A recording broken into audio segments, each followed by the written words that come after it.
Hello there! Let's keep your week rolling just right. The right mix of news and conversation. Whether you're catching us online, on TV, or even on the radio.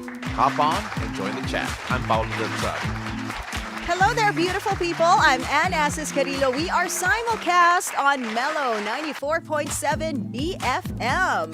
Here's your daily dose of deep dives and good vibes. Welcome to Beautiful Day! It's a Rainy. Friday. Rainy Friday. Yes, rainy. Kaya tignan mo, see? Oh, From behind us. pwede lang window Real time yan, no? yan. Yeah, that's the rain from outside our studio.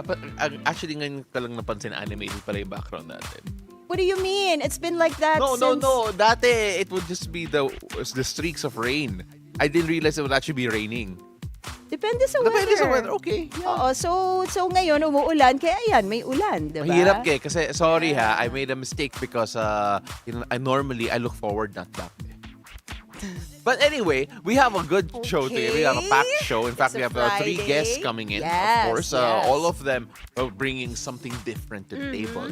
We have our beautiful guest this morning, Ericka Evangelista. She built a 7-figure bridal business from the ground up. So she was a corporate person before, and then she shifted to fashion design. So later on, we'll find out more about Ericka Evangelista for Fit Check. Fit Check. Yep. Yes. And of course, we're gonna have a nice discussion with a millennial educator. I say millennial educator. Normally, may mga, when you say millennial educator, normally mga teachers sila eh. Pero Yes. ito, millennial educator kasi presidente siya ng isang university at I believe 34, 35. very young Oo, age. napakabata. So So, again, impressive. it's so different, Yes, right? So we're gonna hear from him as well. But of course, later on, so Weather HQ, we're gonna hear from Mayor Zamora of the Metro Manila City Council, Metro Manila Council, and of course, of when we talk about yung solid waste management, that he's actually imposing stricter fines in certain areas. We're gonna talk a bit more about that to try and address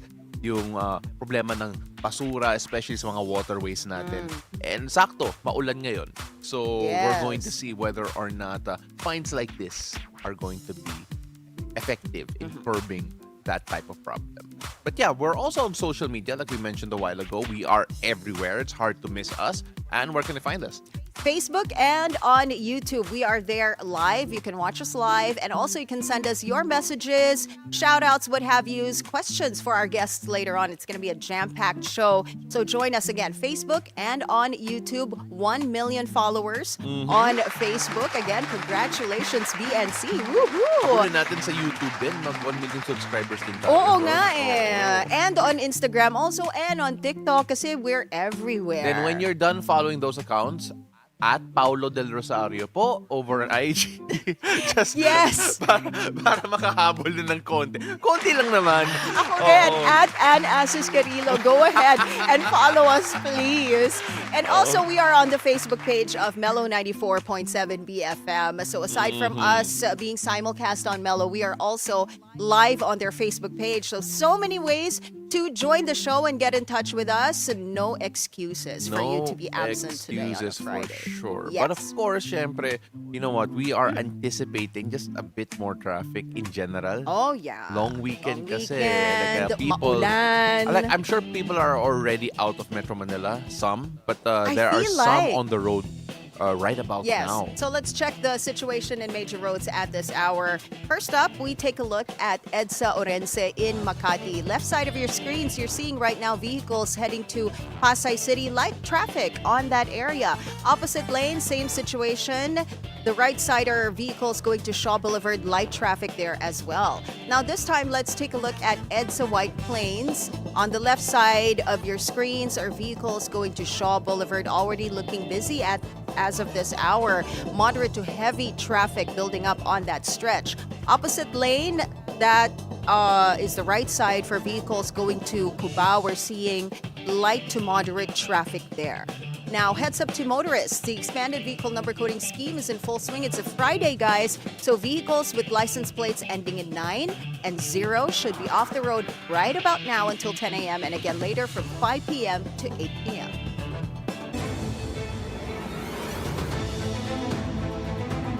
Now, what will the weather be like this Friday? Let's find out from Paolo as he gives us today's forecast from Weather HQ. Take it away, Paolo.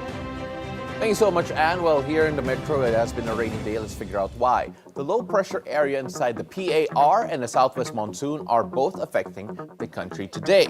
Now, let's start off first with this LPA. Now, this low pressure area was last seen 150 kilometers east of Baler in Aurora. Now, ayon sa Pag-asa, it has a high chance of becoming a tropical cyclone within the next 24 hours. Now, it is expected to move west across the central part of Luzon and head out to the West Philippine Sea.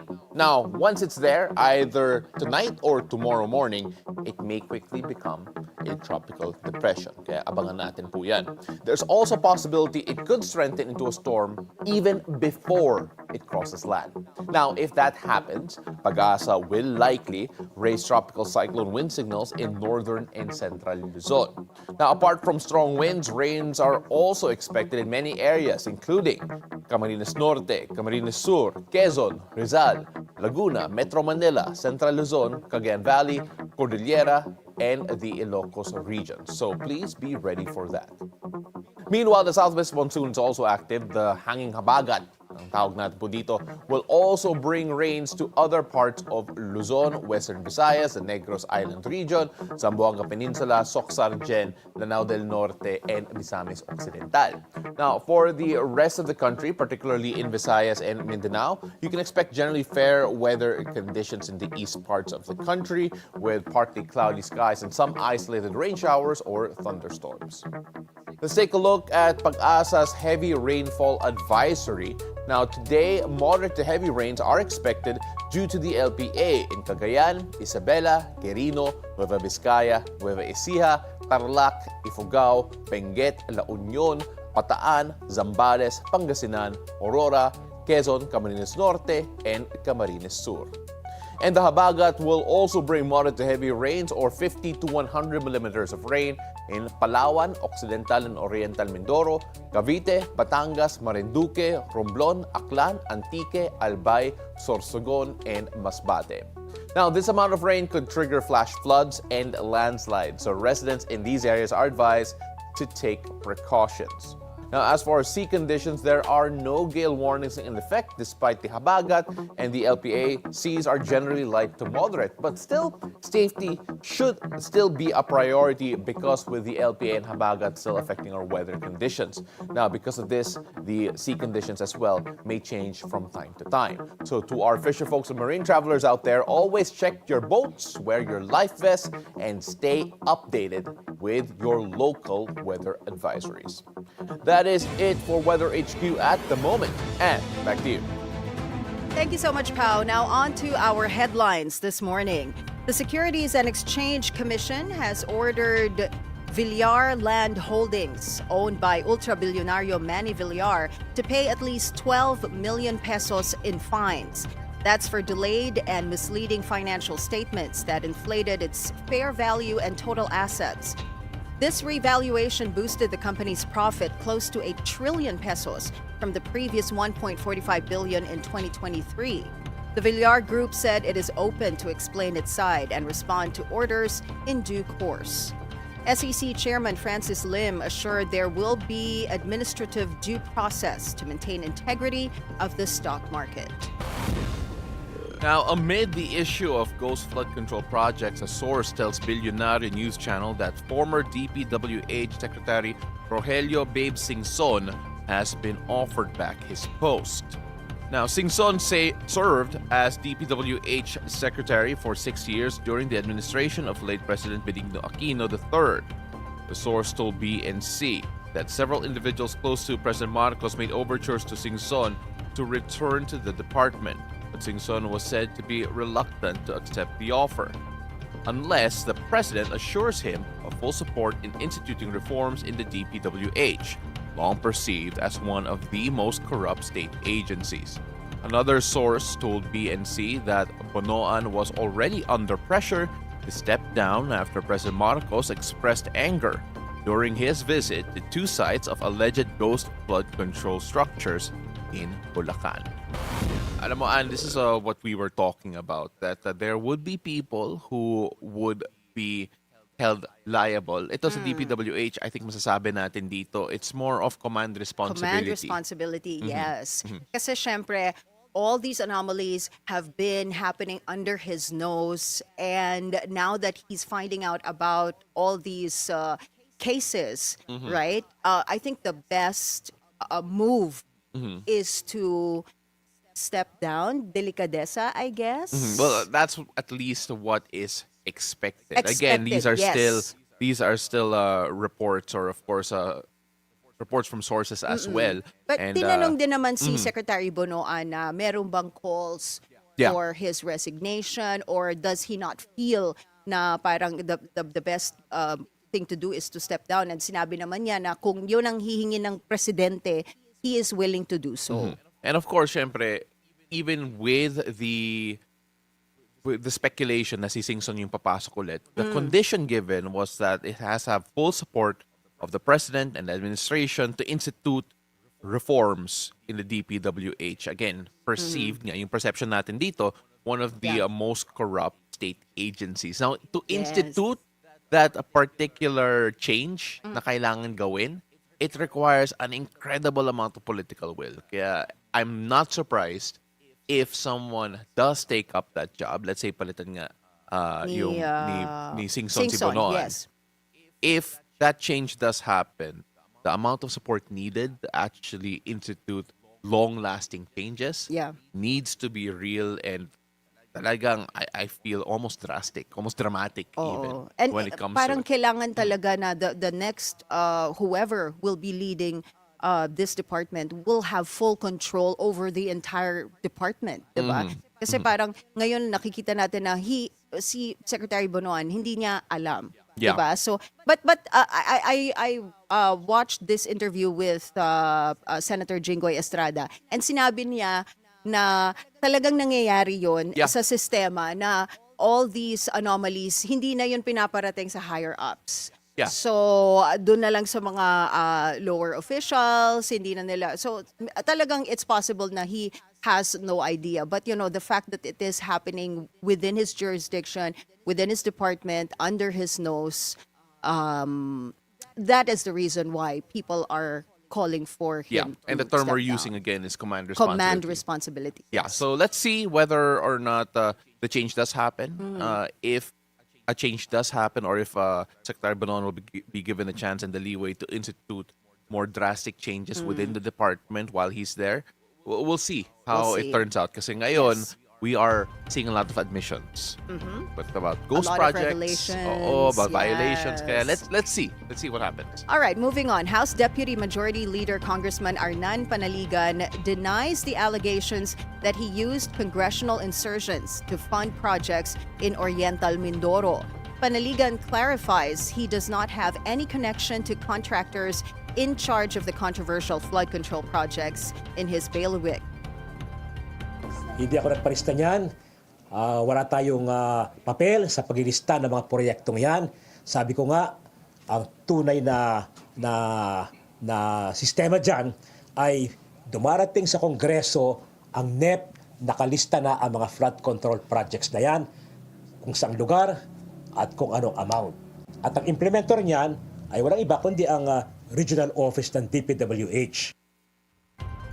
Panaligan adds he is willing to meet with Senator Panfilo Ping Lacson, who dropped the bombshell during his privileged speech.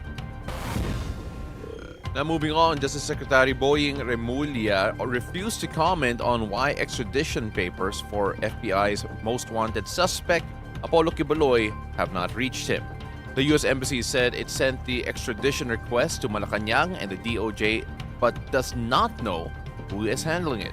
Quiboloy's legal counsel insists the Marcos administration won't violate the extradition treaty, stating that the KOJC leader must first face domestic charges before any extradition.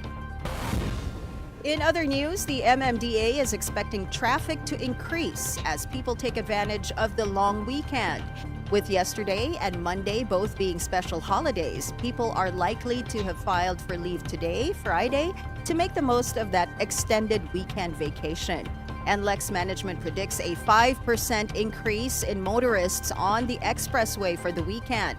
while the MMDA expects an overall increase in traffic throughout the metro. They are reminding vacationers to plan their trips properly and ensure their vehicles are in proper working order to avoid undue incident on the road. Kanina while I was driving along Commonwealth, medyo maraming sasakyan already.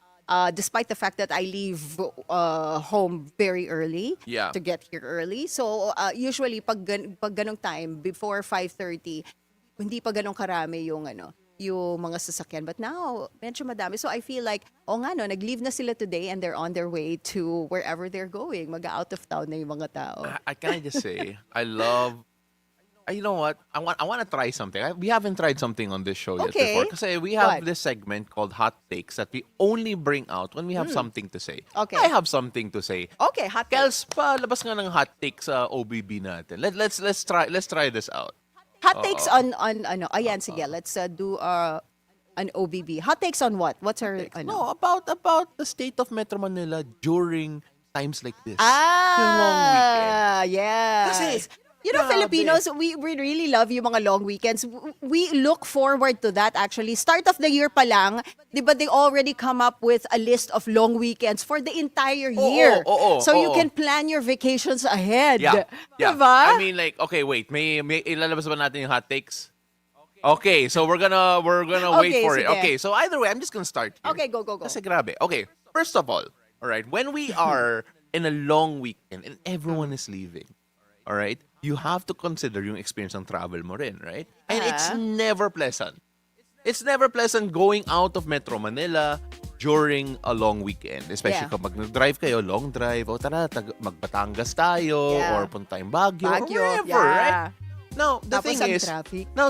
traffic, right? But the thing is, when people leave, sabihin natin, long weekends, let's say, starts Thursday, and let's say later, nakaluwas na ng mga tao out of Metro Manila. The place to be is not Baguio, Batangas, or anywhere else. It is here. Metro Manila. Yeah. Metro Manila is a great place to be in during a long weekend. Like, grabe! Like, what I love about the fact, sa trabaho natin, dahil hindi tayo nakakaalis because we don't work have holidays. The news never sleeps, right? The news never sleeps. I love it that I can experience Metro Manila Diba? without the cars. Yes, without traffic. And dito masarap mag-road trip sa Metro Manila when everyone's not here. Diba nga may mga tao na nagja-jogging sa EDSA? May mga tao na nagja-jogging sa EDSA kapag long break at walang tao sa Metro Manila. Holy Week especially. Holy Week, yes. Holy Week especially. Oh my goodness. But if you're going... Look, this is MMDA, okay? Ayan, So, this is live. What's happening right now? People are leaving. Guys, Muñoz area to, ayan o. Guys. Everybody's heading out of the city. And north to, no? Northbound. yeah, northbound to Oo, Congressional. so Heading out of the pa-NLEX. city. Yeah, exactly. Okay, ayan. Guys, go lang. Umalis lang kayo. All right? I mean, like, we love you for watching us wherever you are because you can watch us wherever. Yeah. Pero go lang. Enjoy. Actually, my family But- is heading out of town Exactly, today. right? Yeah. Diba? And then they were telling me, sama ka. Sabi ko, paano? I have agenda weekend. Right? So we have, because it's ang sarap mag-drive sa Metro Manila Ang sarap. kapag walang traffic. And that normally happens during long weekends, long breaks, Holy Week especially, 'di ba? Nakakaikot tayo and then you can get from Alabang to Quezon City in 40 minutes give or take in a leisurely drive, 'di ba? Exactly. So I mean like it's so fun. Ito, I mean, congressional. Ayan, are see? people leaving?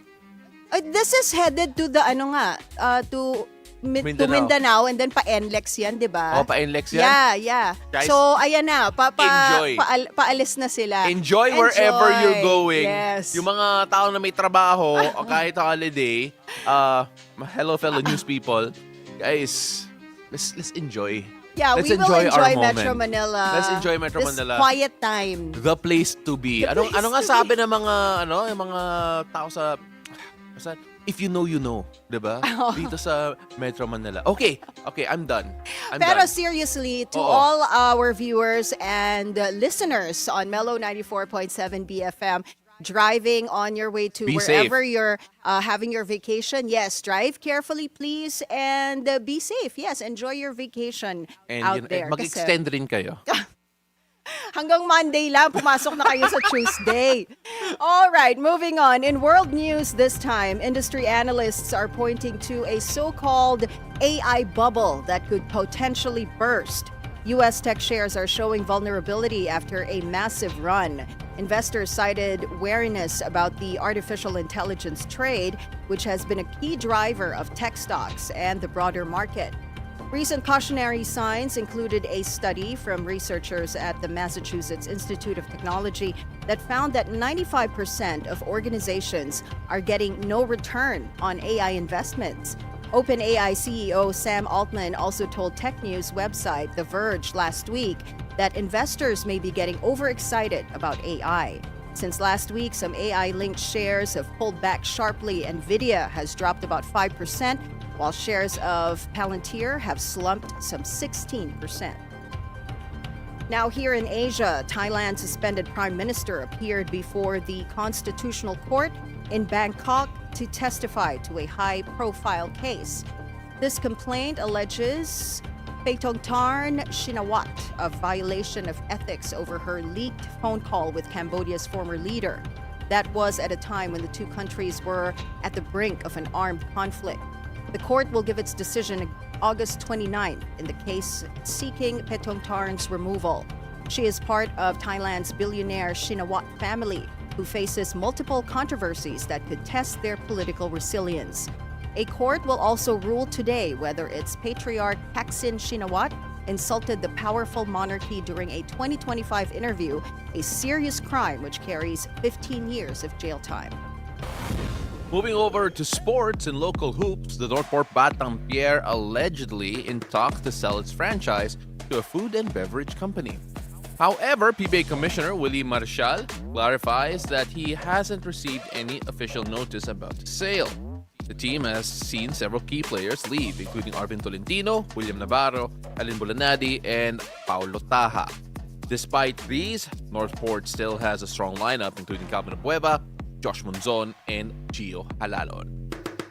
Now moving on to international hoops, the Chicago Bulls will retire NBA MVP Derrick Rose's #1 jersey on January 24 next year when they face the Boston Celtics. Rose, now 36, announced his retirement in September after a storied career, including a Rookie of the Year award in 2008 to 2009 season, and becoming the youngest player to win MVP in 2010. He will join legends like Michael Jordan and Scottie Pippen as the 5th player in Bulls history to have his number retired. Rose, a 3-time NBA All-Star, led the Bulls to multiple successful seasons.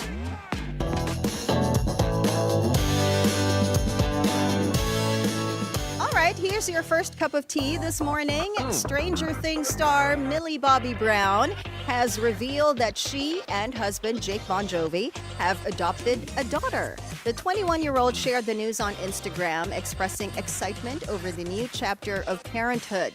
Her announcement also included a picture of a willow tree. Brown and Bon Jovi began dating in 2021, engaged in 2023, and married in May of 2024. So congratulations to the new parents, Millie Bobby Brown and Jake Bon Jovi. So they adopted a baby girl. Yeah, they did. And, I am very much for... May sinasabi ka off-air about this, di ba?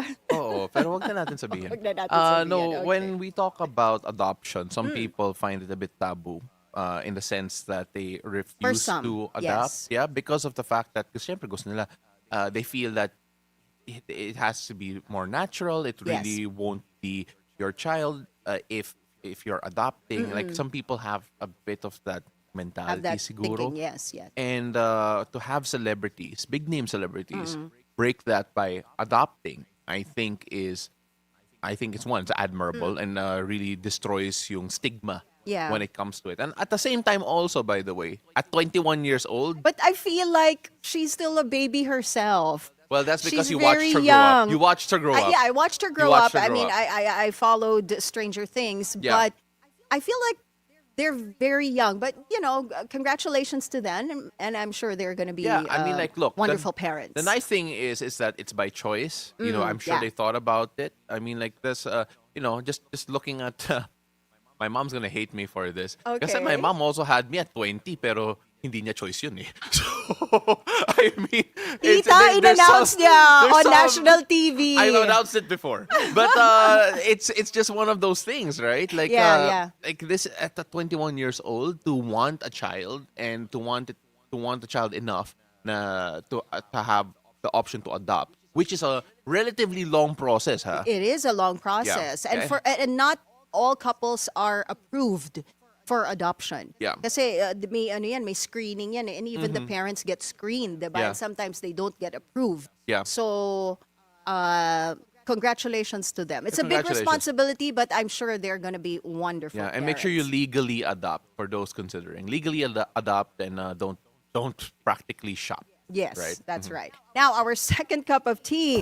MTV has just announced that Mariah Carey will be receiving her first VMA award. Yay! While the American music icon has gained numerous nominations over her decades-long career, she's never taken home a Moon Man. That changes this September as she's honored with the 2025 Video Vanguard Award. The music icon will take home her trophy and perform at the VMA ceremony this September. So congratulations, Mariah Carey. Like that. Were you going to sing? No. Okay. Okay, let's move on. Later on the show, guys, meet Ericka Evangelista, a woman who transformed her passion for design into a thriving business. Don't miss our conversation. Beautiful day. We'll be right back.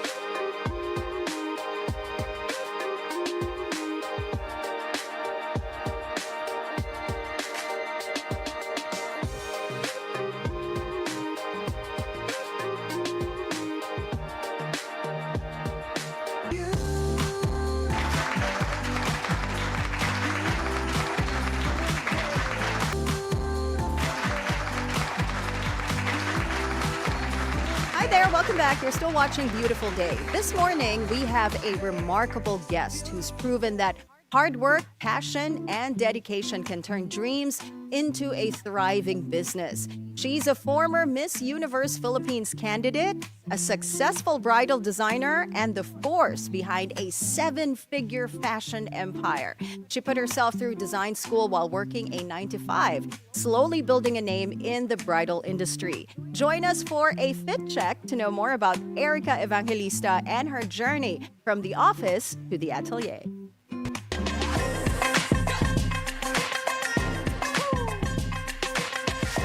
Beautiful day, Ericka. Welcome to the show. Thank you so much for having me, guys. Like, I was so honored to just be invited here. And we are honored to have you here, diba? Such a bright ray of sunshine Oh, thank in the you. morning. And it's a rainy day, so ito yung kailangan natin Yes, today. yes. Yes. Ano tayo, good vibes, good Oo, aura. the Kaya warmth tayo of your beautiful presence. day. Yes. So, Ericka, let's backtrack to the very start. Okay, you managed to put yourself through design school while working a 9-to-5. So, you went from corporate cubicle to bridal couture. So, paano nag-start yung shift na yun, and how are you able to manage your time? Oh my gosh, like originally, like I know, like as we were talking earlier, Yeah. originally I really wanted to pursue corporate because that was the dream, like to have a car, to be a manager and all of Yeah. that jazz, Yeah. ganyan. That's like the Asian dream. You feel like you're already successful, but then it really dawned on me na parang, oh, I feel like I'm really not yet living my best life. Ayan. So a lot of things happened in my personal life that made me realize that. And parang sabi ko, shucks, parang gusto ko talagang may gawin na something. Yeah. It was either I was gonna take a masteral degree, which was the other thing to do, right? Yeah. Yun Yeah. yung common thing to do. Yes. And then the other one was to take fashion design again. So parang another degree ulit. So, nung sinabi ko yun sa mentor ko, who was my boss also at the office, sabi niya, wag ka nang mag-MBA. Like, what we're doing here is MBA already. Like, yung professional work mo is like professional business MBA na rin. So, just go do fashion because you love it. Yeah. So, after that, I enrolled myself into Slim. So, Salvation Lim is one of the greatest designers in the Philippines.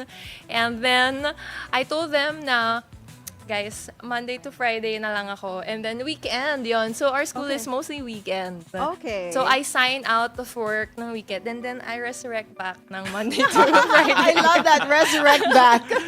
Yeah, it's so interesting kasi sinabi nga natin kanina, it's a trade, like it's an art, right? So it's not necessarily the path that most people tread. And Yes. here you ended up doing it while juggling work.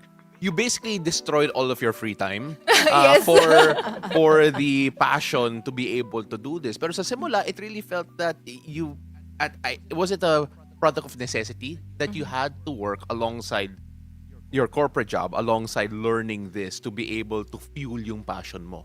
Tama ba yan? Actually, at that time, kasi yung parents ko, we live a very simple life. So, yung corporate job ko yung nagbayad talaga ng school Yes, ko. exactly. And then, to be honest, like if I remember correctly, yung tuition fee ko pa nga that time sa school, credit card ko pa yun, tapos swipe ko pa siya into 12 months. Because fashion school is so expensive. It is. It's Yeah. so expensive. It is. So, like, looking back at it now, I was so happy na I took the bait, and thank you for credit cards for making tuition fees more affordable. Yeah, that's how I actually got by fashion school during that time. Okay, Yun. okay. So you have, she has 2 degrees, one in integrated marketing communication. Yes. And then, of course, yung isa, fashion design, right? Yes. How have both educational backgrounds helped you reach this Ooh, success? That's a very good question. Actually, I feel like learning marketing from the get-go has taught me how to present myself well. Okay. Because like when you're a designer, you can be very creative. But if you can't tell the world your story, your brand, how you do with your client, parang sayang, parang magiging matatago yung talent mo instead of being it forward. So that's what marketing did to me as a person yon. And then I also handled business development for corporate. So medyo nagkaroon ako ng talent in projecting forecast sales. Yeah, How yeah. much do I need to be able to start the business? How much to run it? Ano ba yung mga sales targets? Yan. So combining it, when I was starting my own business, I was like, wow, parang useful pala itong mga ginawa ko. Oh, yeah. So apparently, there are no coincidences in life, diba? Parang it's just divine timing unfolding, Yeah. diba? So all your choices like led you to this particular path talaga. Yes, and it had to be that way. Yeah. diba? Yeah. How did Amazing. it start though, yung shift from just being in corporate and then actually taking a step away from corporate to Ooh. actually be part of this new industry that you just studied about? So, parang, what happened, it was gradual. Yan. So, yung boss ko who mentored me, who told me to do fashion design, was also the first one who bought my product. Wow. Oh, Yeah. okay. So, she had a custom yellow dress. It was worth 3,000 pesos at that time. That was my very first order. So, I would always tell na my business started with 3,000. Yan. And then after that, parang all of my friends in the office, syempre may mga awards night, sa akin na din sila nagpagawa. So parang, oh, okay. Like parang kay Ericka na lang tayo magpagawa. Ganyan. Okay. And then, parang what really broke everything was may nag-trending akong wedding gown on the internet. Okay. Yes. Okay. So, I had a friend na nagka-emergency siya 1 month before her wedding. Okay. Okay. And then she called me crying. Sabi niya, oh my God, Ericka, my wedding dress, di pantay yung kulay sa top at saka sa skirt. Tapos this is 30 days before Okay, the yeah. wedding. Yeah. So she was like, I'm like, okay, wait lang. I don't know how to do wedding dresses, but let me just check what I can do with this. Ganyan. So we did one whole wedding dress in 30 days. Wow. Wow. And it was your first. It was my first. Yeah. Oh my gosh, it was my first. And then, parang nangyari, pinost niya yun sa Facebook and then it trended on the internet. I had so much inquiries from that gown alone that I was able to parang basically forecast na when I can exit corporate after that. Really? What year was Yes. this? This was 2019. 2019. Yes, Wow. 2019. That post was May, and then I think 3 months after that, I quit corporate altogether. So you could forecast that 3 months later you could quit corporate na Yes. because of that one dress. And then after that, you've made so many wedding dresses already. And I believe now you already are ventured or are venturing into ready-to-wear. Yes, so we actually ventured ready to wear 2019 Yes. because like during that time, ang thinking ko kasi I can't just do custom, most especially I'm just starting. Kasi syempre, 'di ba ano yun, it comes and goes. Like Yeah. sometimes there is custom, sometimes it's not. Yeah. So I approach, oh my god, I remember approaching 9 stores ganyan. Okay. Sabi ko, gusto niyo ba like magsusupply kami ng ng evening gowns? And then they all said no until Salora came along. So Salora was our first retail partner. It was a very successful brand. It was called Designer Staples. We launched September 9 na yan. So after nun, dire-diretso na yung company namin from there. Yun. Wow. And you have built a 7-figure bridal business from the ground up. Yes. Oh What my have God. been your greatest challenges? Oh, I would always tell this story. I think the pandemic was my greatest challenge. Oh, okay. Kasi before the pandemic, we already had like funds. Syempre, nag-start na kami. Everything was going well, ganyan. But then it was put to halt. Like Yeah. everything stopped. There was no wedding events, etc. Oh, yeah. And then we were down to our last 7,500. Like I had 8 accounts, bank accounts, and it's just 7,500 altogether. Okay. So I was like, magtatrabaho na ba ulit ako? Kasi may mga tao din akong maasa sa akin, ganyan. And then parang I don't think at that time, events was going back up again. Yeah. So parang I was praying, ganyan. Nag-submit na ako ng CV sa Samsung, nag-interview na kami, ganon. And then right before my final interview, I went down to my car and I joked, sabi ko kay Lord, Lord, if yung asawa ko makikita ko sa Samsung, edi go. Like, push mo na yan. And then, But then you're not working in Samsung, so yes. Okay.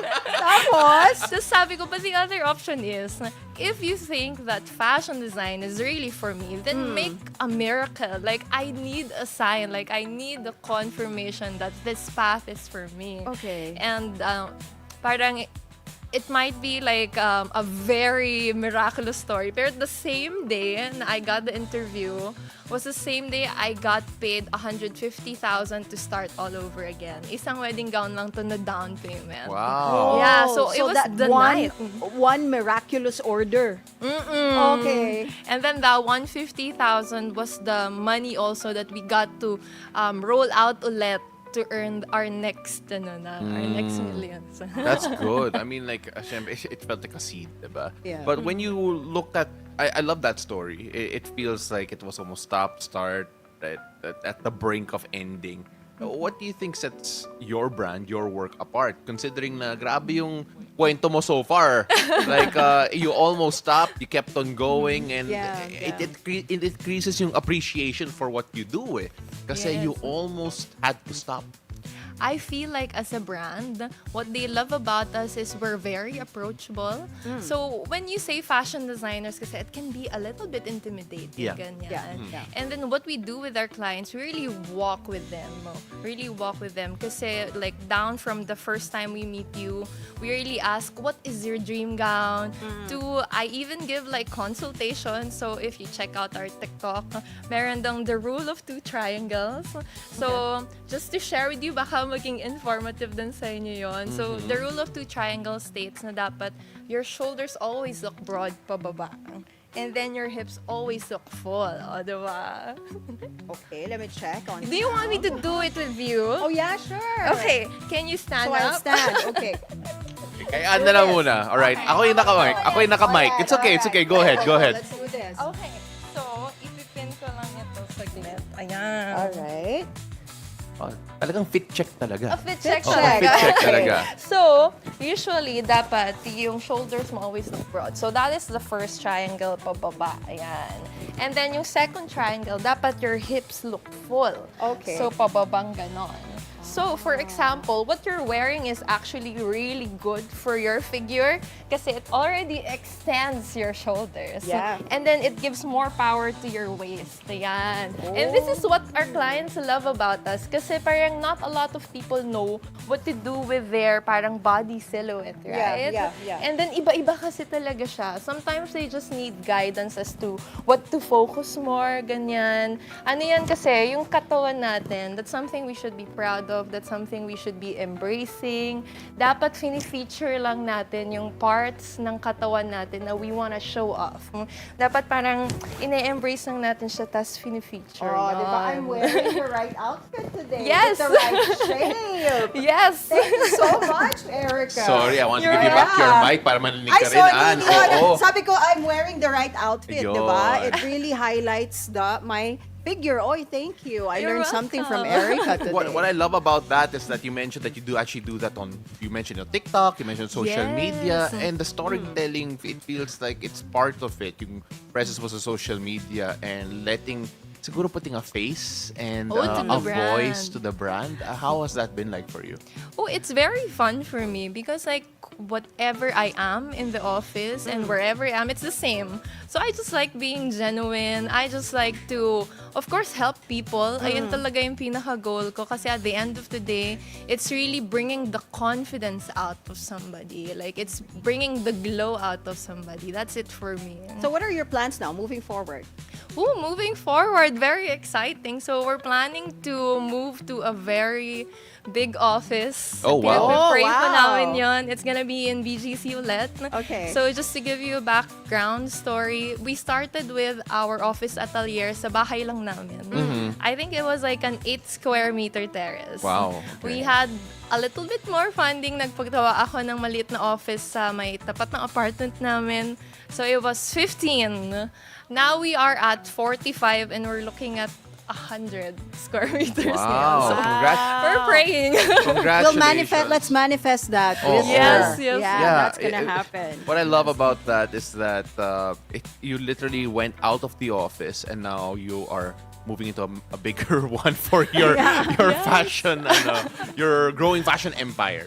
First of all, we love that entire conversation. We're running out of time though, unfortunately. But normally we always end our live segments with this one particular question that we love so much. Yes, because our show is called Beautiful Day. What makes your day beautiful, Ericka? Ooh, what makes my day beautiful?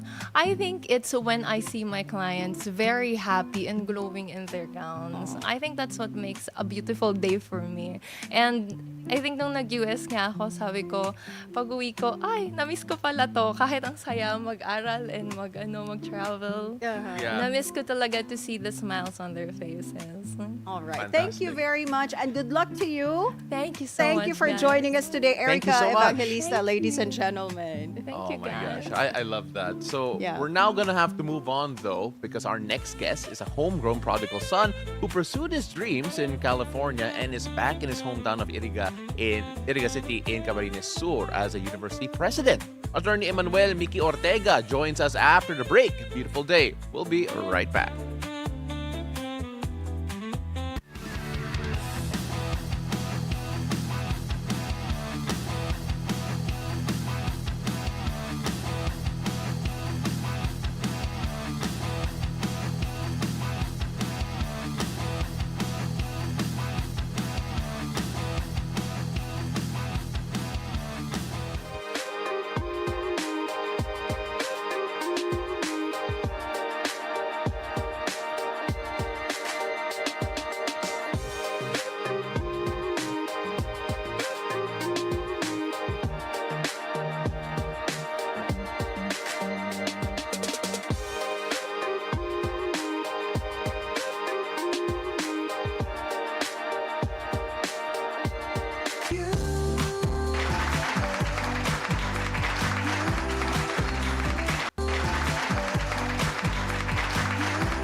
And welcome back. You're still watching Beautiful Day. Now we're joined by a millennial leader in education that could have some new perspectives that can change the game. At 34 years old, he became the president of the University of St. Anthony and has been leading it through amazing growth and progress since 2022. Attorney Emmanuel Amiki Ortega joins us in the Hangout.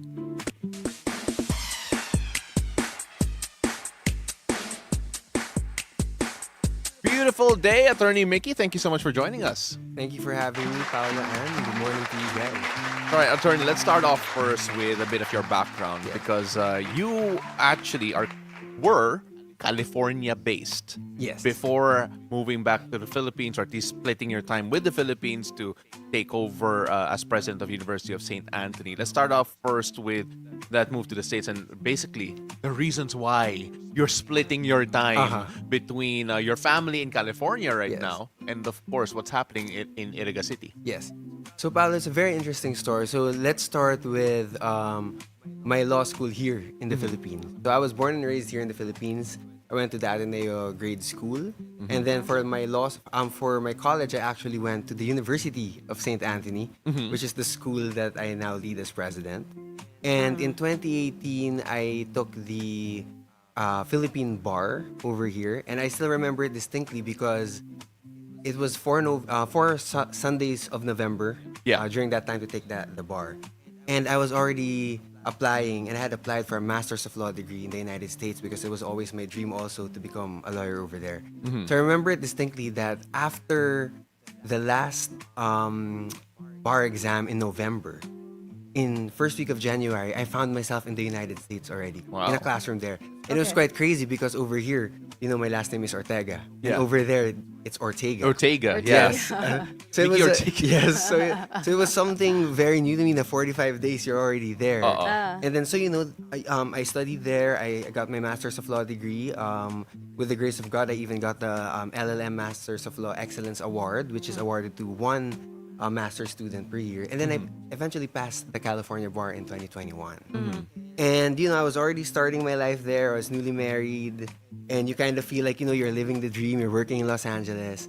And then suddenly, my father passed in 2022. And the Board of Trustees voted and offered me the job as president of the University of St. Anthony. And, when I came back here, I just couldn't say no, to the opportunity to make a difference in to the lives of a greater number of people. Because essentially that's why I went, to law school. I wanted to serve. I wanted to be a lawyer to serve people. But this was, through justice, through enforcing and defending rights. But this way in education, you're helping a bigger number of people change their lives. And though it was some sort of like a calling that I just really couldn't say no to. Yeah, you're describing education as a calling rather than a business. Yes. Is there a personal experience that really shaped that belief of you? Yes.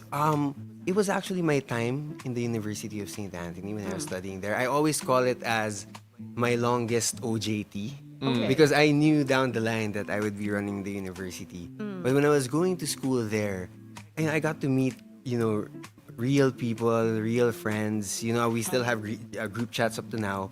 So during that time, nakita ko talaga ano ba yung mga aspiration nila. What are the challenges they go through? What are their dreams for themselves and their families?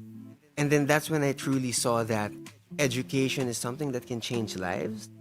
It can change the stars, as they say, and it can even it has the power to end the cycle of poverty for some and for others to really achieve what they can achieve. And I always tell my students and always our community that if God doesn't place limitations on what we can achieve, then you shouldn't do so yourself.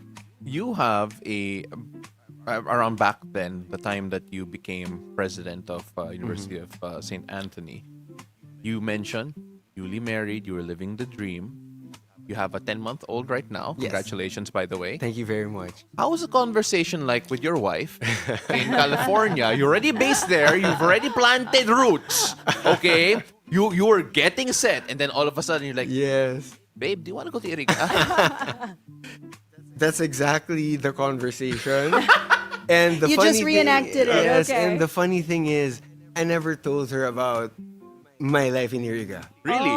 Yes, I mean, she had a little okay. bit of an idea, but it has always been my dream to become a lawyer here and also in the United States. And so I knew down the line, I didn't know it would be this quick. And I remember when I brought her there, she was like, "You did never told me about this part of your life." Really? But I think it's as a couple, and you see the maturity, and I'm very fortunate to have met her, and that she's supporting me in what I do, because she did see the difference that we could make in the community.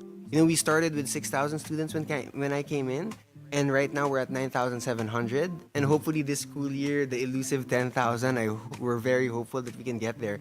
So that's just not 10,000 students. I see it as 10,000 lives changed, 10,000 families.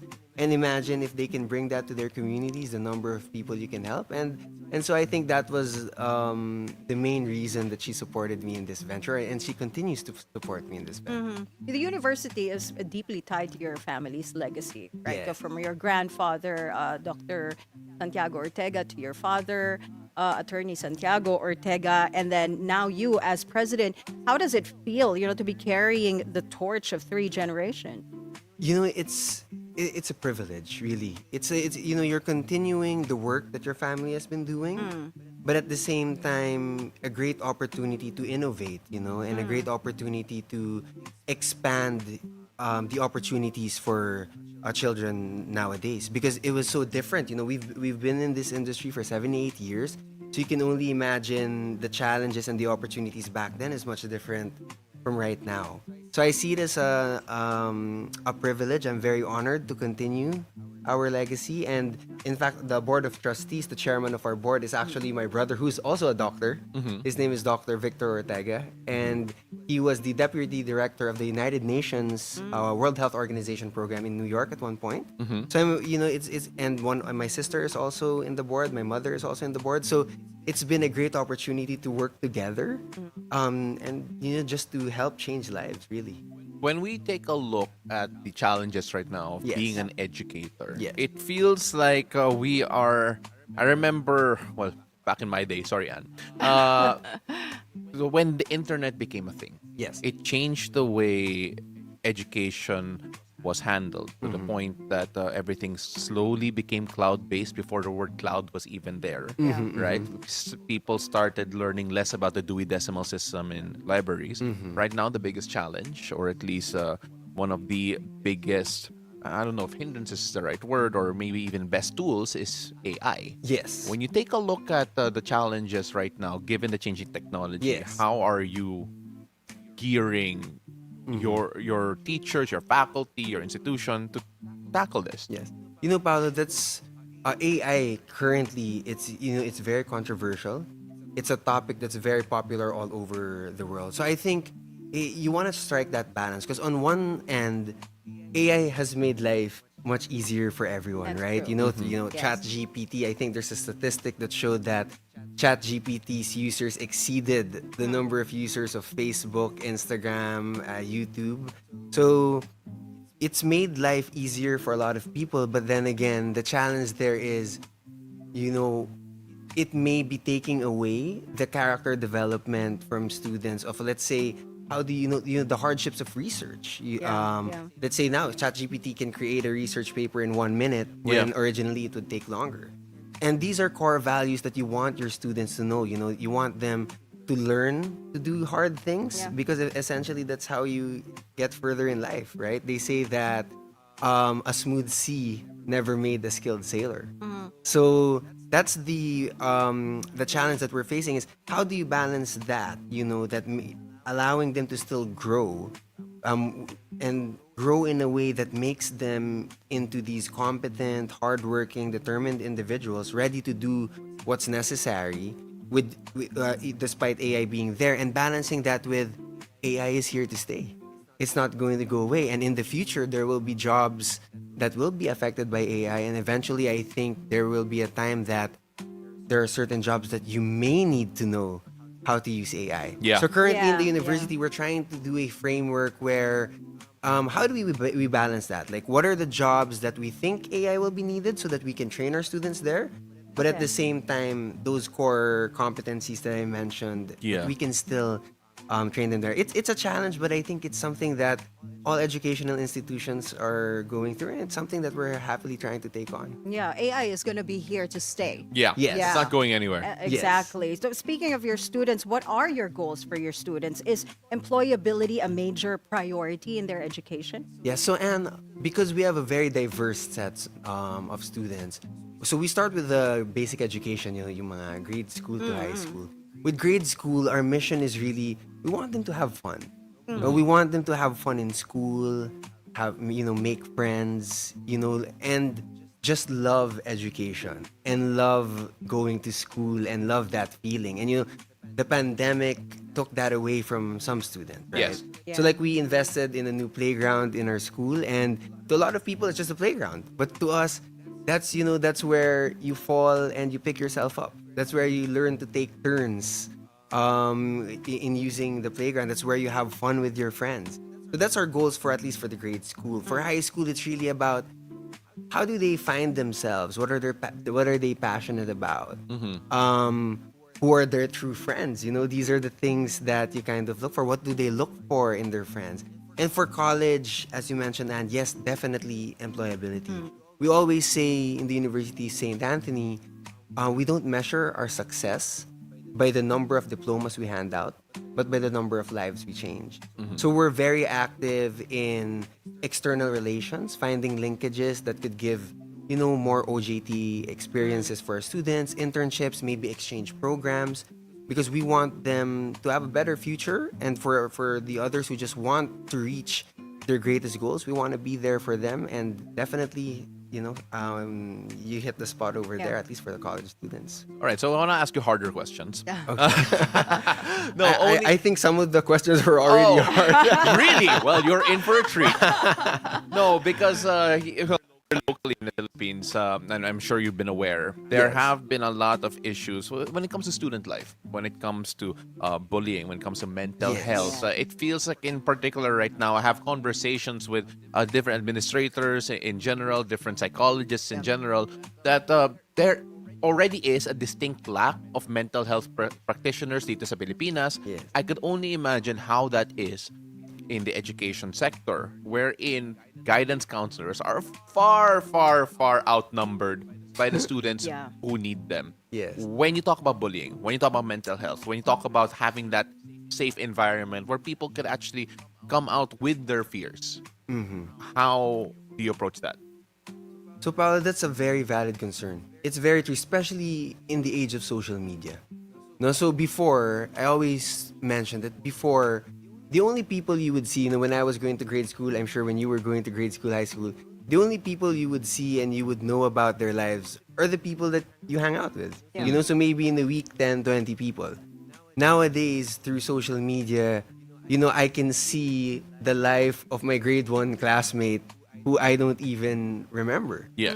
And so you're seeing thousands of things, and sometimes that can cause, insecurities.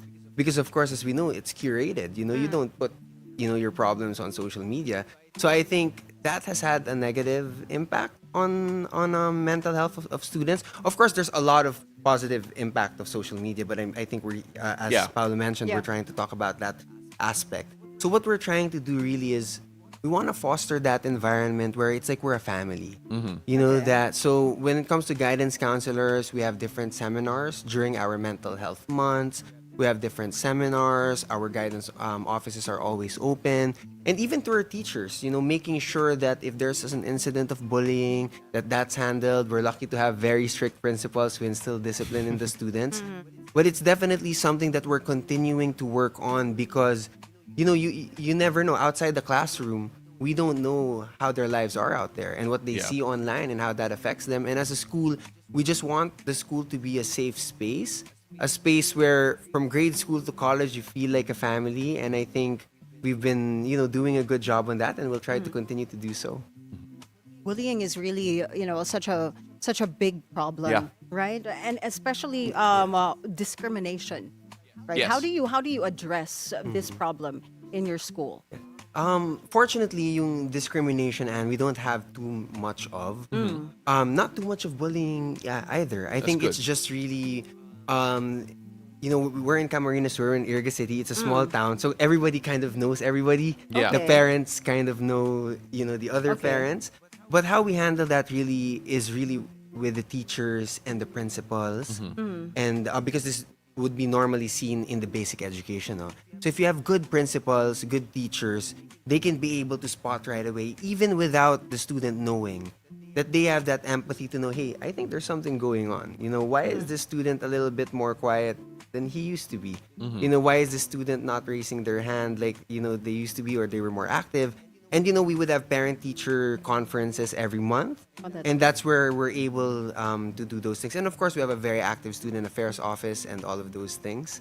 But yeah, definitely we're lucky that the amount of, at least the cases, is not too much. But it is something that we're still actively working Right, on, as we should.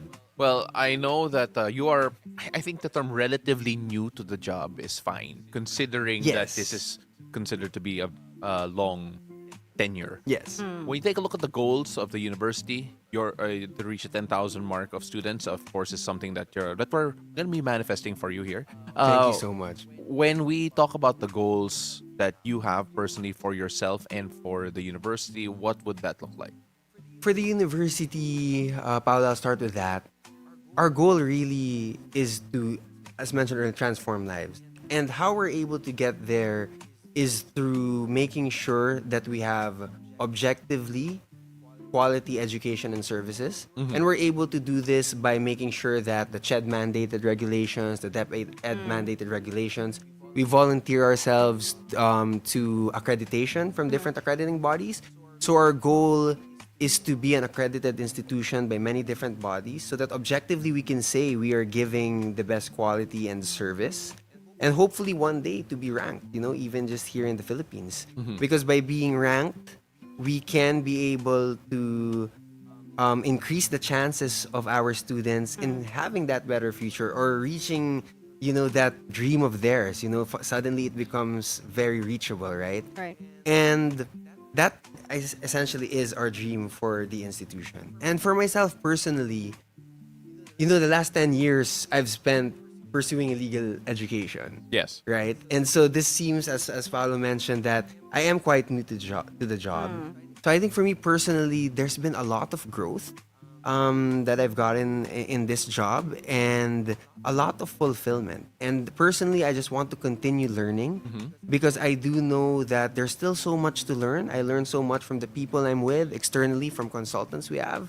And you just want to keep getting better at what you do. And essentially what we're trying to do here is making a school run smoothly, transforming lives, and also making it an adventure of a lifetime for the students. Before we let you go, Mickey, we always ask our guests this final question. Our show is called Beautiful Day. What makes Yes. your day beautiful?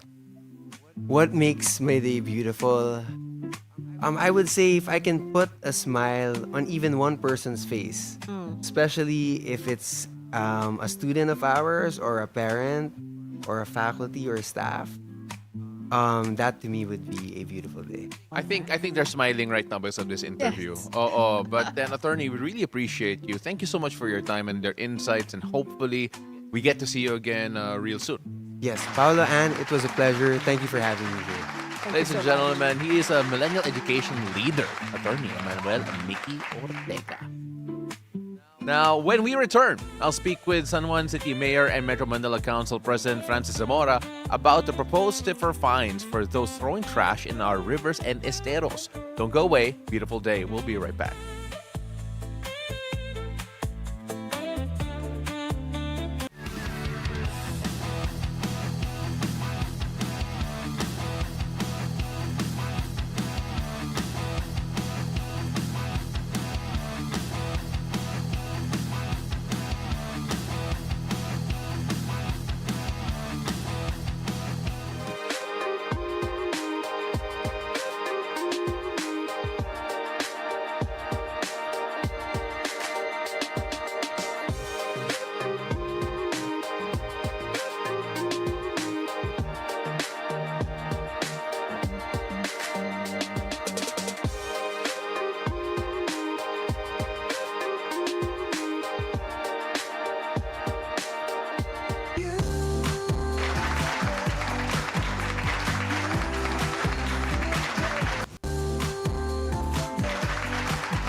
Welcome back. You're still watching Beautiful Day. This is Weather HQ.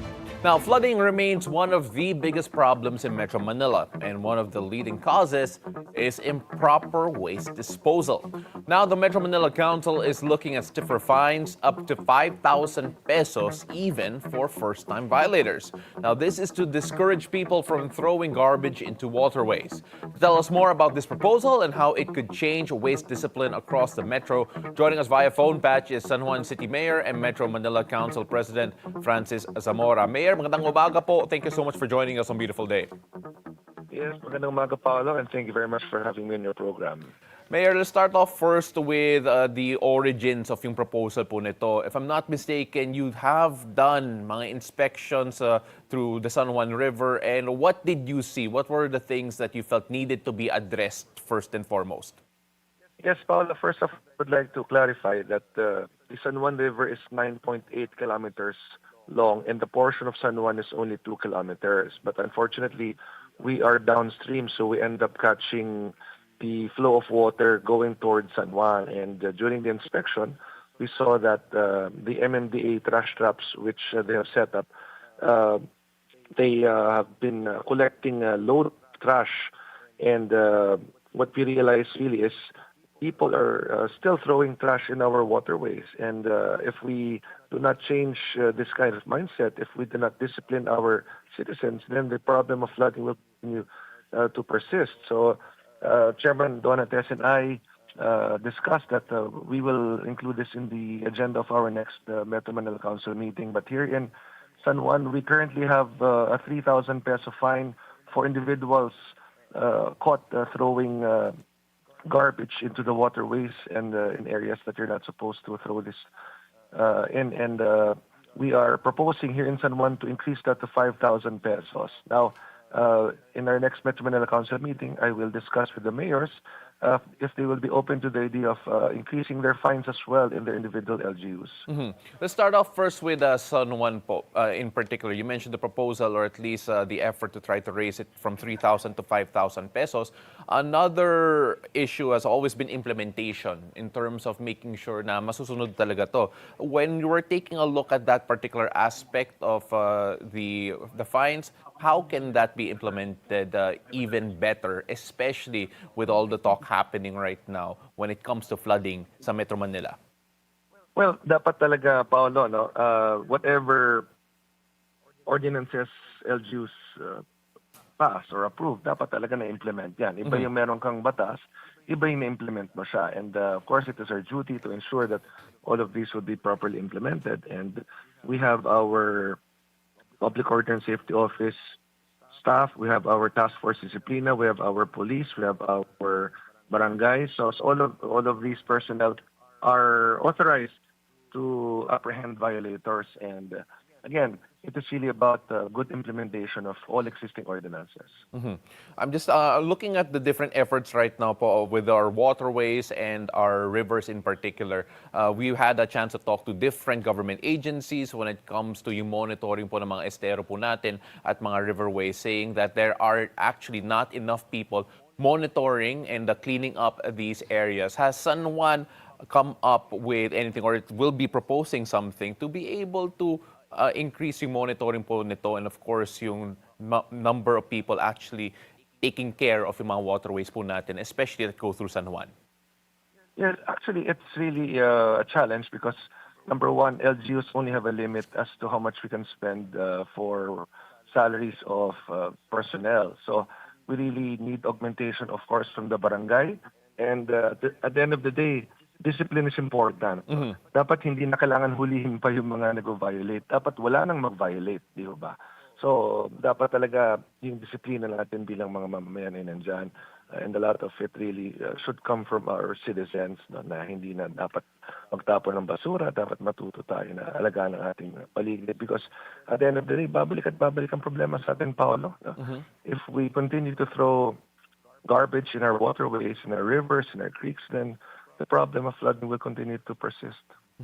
Mayor, the push, at least for this one, for stiffer fines is obviously an effort to try and curb yung amount of people throwing trash into our waterways and into our rivers. When we talk about yung this particular proposal, do you feel that increasing the fines or making the fines stiffer and a bit more harsh would be a way to actually reduce yung amount of those violating this particular law?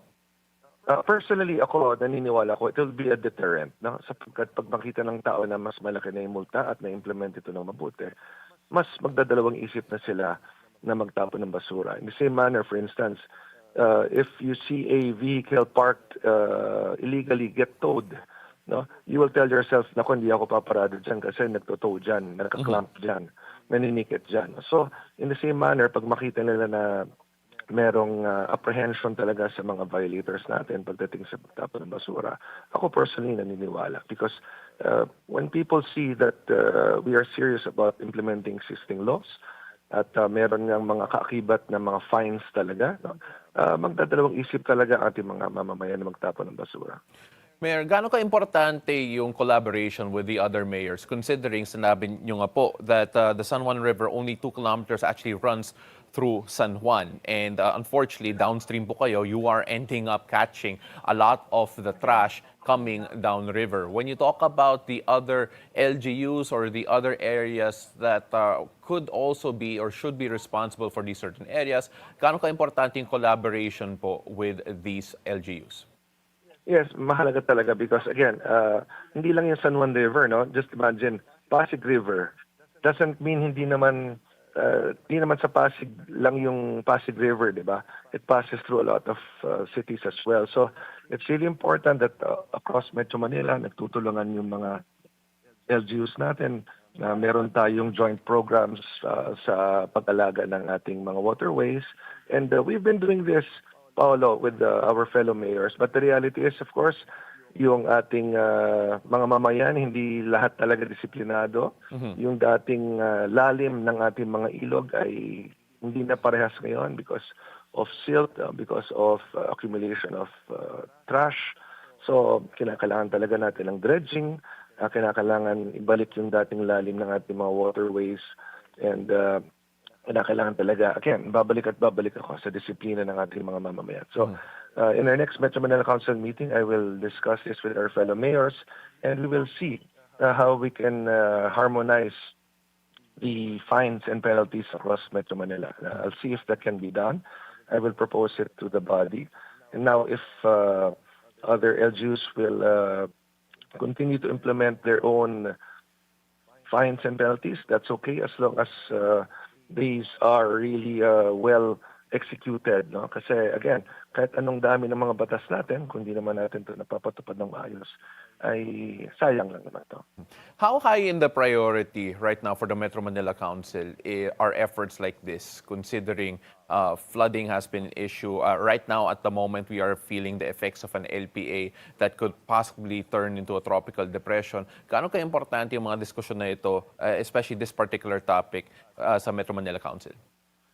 Of course, very important for us dahil ito ang nagiging problema natin. Tayo bilang mga mayor, tuwing umuulan ng malakas, anong unang iniisip natin? Pagbabaha, di ba? Maglilikas ng mga mamamayan, those living in the waterways, in the danger zones. We have to ensure that we will be able to get them out before the water rises. And once we transfer them to our evacuation centers, we have to take care of them.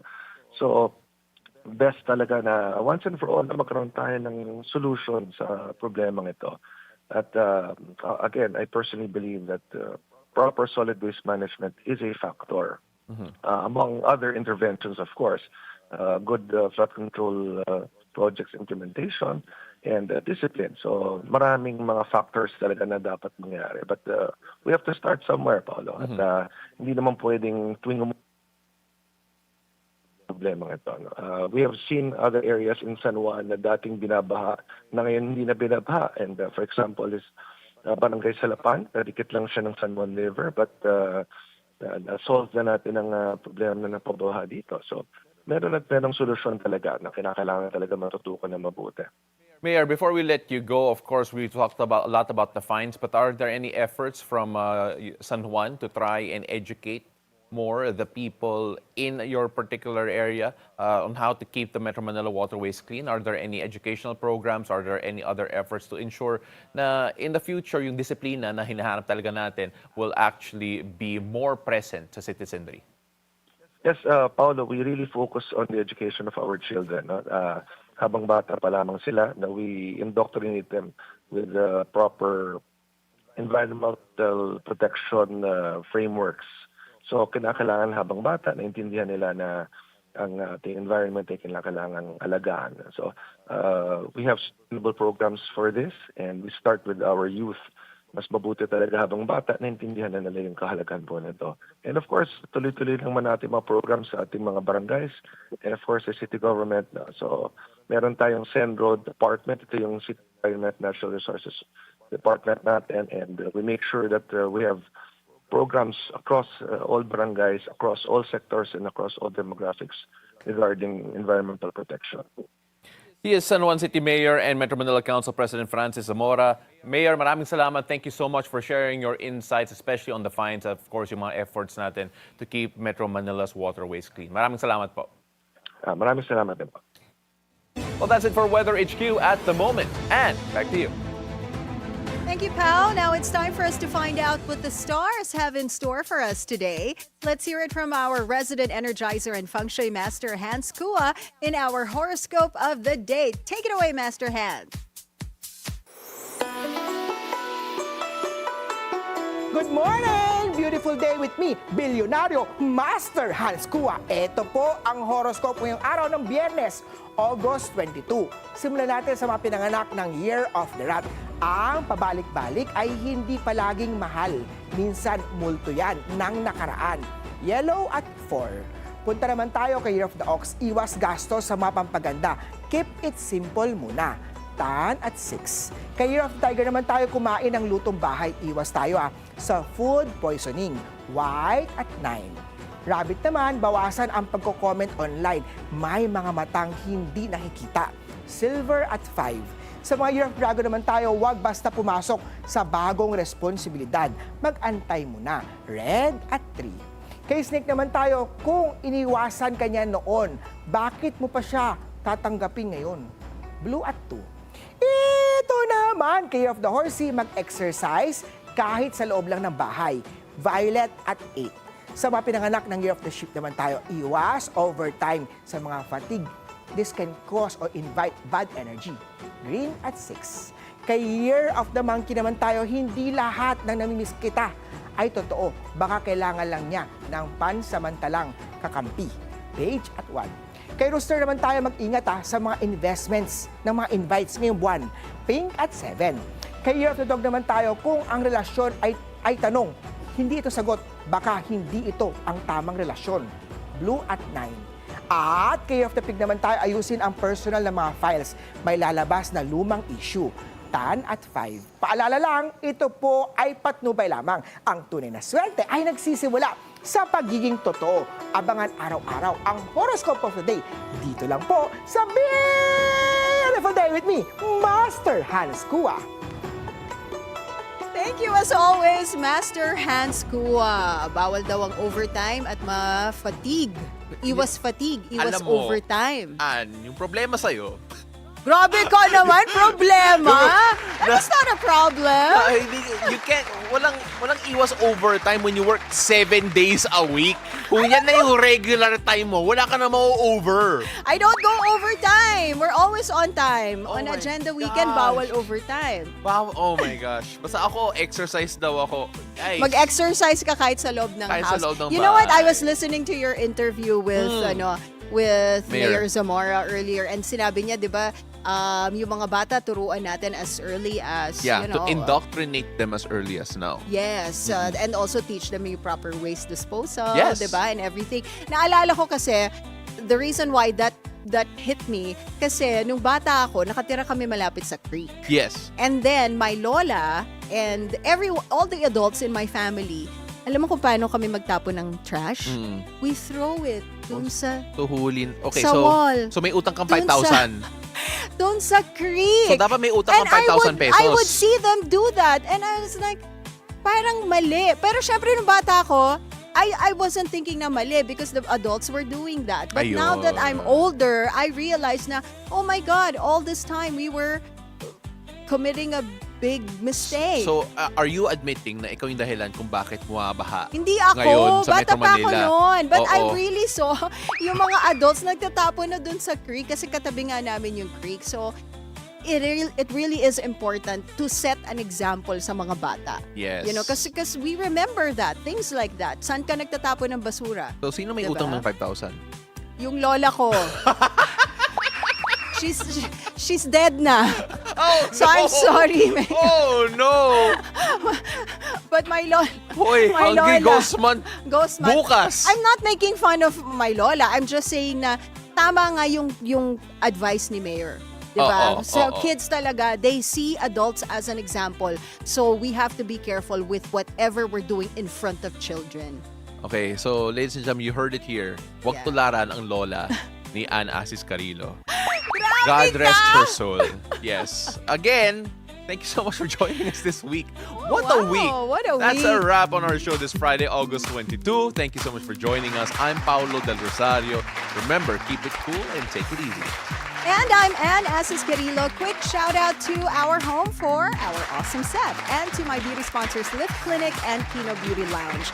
Have a great day and a great weekend ahead. And always remember to choose joy, spread kindness, and pack your own sunshine wherever you go. See you again next week from 7 a.m. to 8:30 a.m. only here on Beautiful Day!